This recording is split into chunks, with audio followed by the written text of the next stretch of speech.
বেশিরভাগ সময় দেখেছি যদি শিল্পীদের কোনো বিপর্যয় হয় তখন ওই শিল্পীকে নিয়ে সবাই মানে একেবারে হামলে পড়ে যে ওই শিল্পীকে কিভাবে আরো হেনস্থা করা যায়। কিন্তু এইবার শিল্পী সমিতিতে সাংবাদিক এবং শিল্পীদের ভিতর যে রকমের অনাকাঙ্ক্ষিত একটা ঘটনা ঘটলো, সেখানে বাংলাদেশের 95 না আমি যদি বলি 99% মানুষই ছিল জয় চৌধুরী, শিবা শানু, আলেকজান্ডার বো এনাদের পক্ষে। এই দৃশ্য আমি এর আগে কখনোই দেখি নাই। সবসময় দেখা যায় শিল্পীদের নামে কোনো একটা স্ক্যান্ডাল হলে বা যেটাই হোক না কেন, দেখা যায় শিল্পীদের বিপক্ষেই সবাই কথা বলে, ট্রল করে। ফর দ্য ফার্স্ট টাইম আমি ইউটিউব বলেন, ফেসবুক বলেন, সব জায়গায় আমি দেখেছি জয় চৌধুরীর ব্যাপারে সবাই এত বেশি মানে সিম্প্যাথি জানাচ্ছে এবং সবাই তাকে সাপোর্ট করছে। এটা খুবই ভালো লাগছে।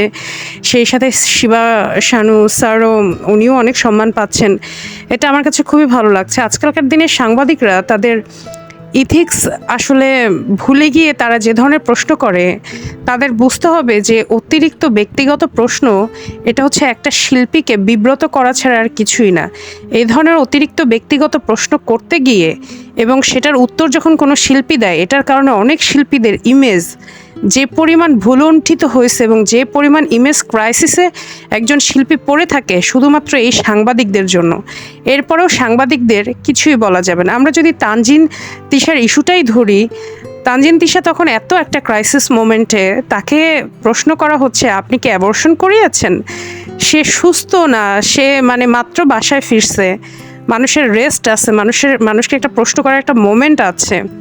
তো সাংবাদিকরা আসলে মানে এমন কিছু সময় এমন কিছু প্রশ্ন করে যেটা আসলে বিরক্তিকর এবং অসহ্যকর ছাড়া আর কিছুই না।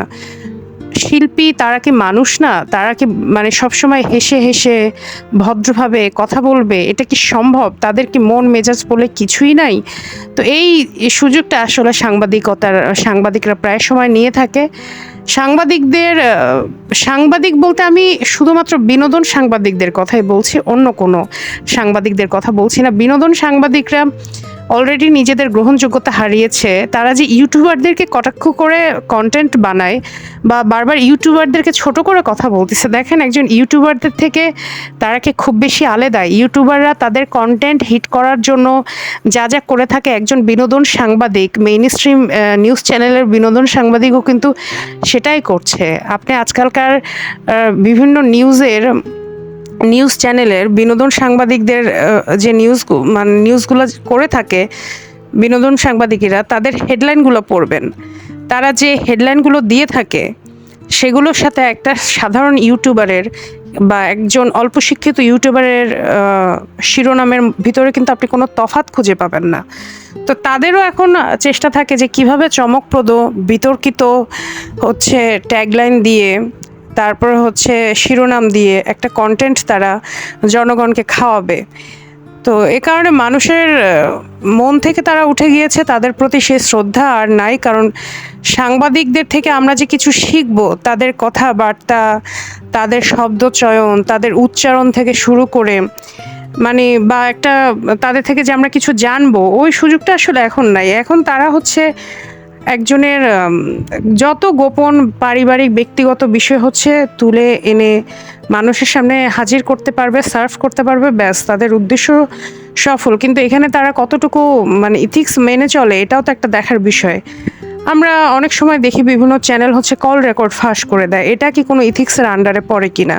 তো জয় চৌধুরীকে আমার অনেক স্যালিউট যে তিনি আসলে আমি জানি না ওখানে ওই দিন কী হয়েছিল, কিন্তু তিনি যে প্রতিবাদ করেছে এজন্য তাকে অনেক ধন্যবাদ।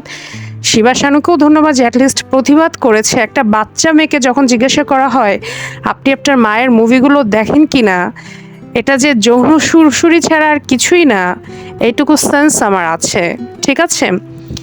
একটা এবং সেটা কার মুভি? ময়ূরুর মুভি। তো এটা কি এই যে জয়কে কি কখনো জিজ্ঞেস করতে পারে যে আপনি কি অপু বিশ্বাস আর শাকিব খানের মুভি দেখেন? বুবলির বাচ্চাকে কোনোদিন কেউ জিজ্ঞাসা করতে পারবে? বা মৌসুমীর ছেলে মেয়েকে কেউ কোনোদিন জিজ্ঞাসা করতে পেরেছে যে আপনি কি মৌসুমী ওমরসানের ছবি দেখেন?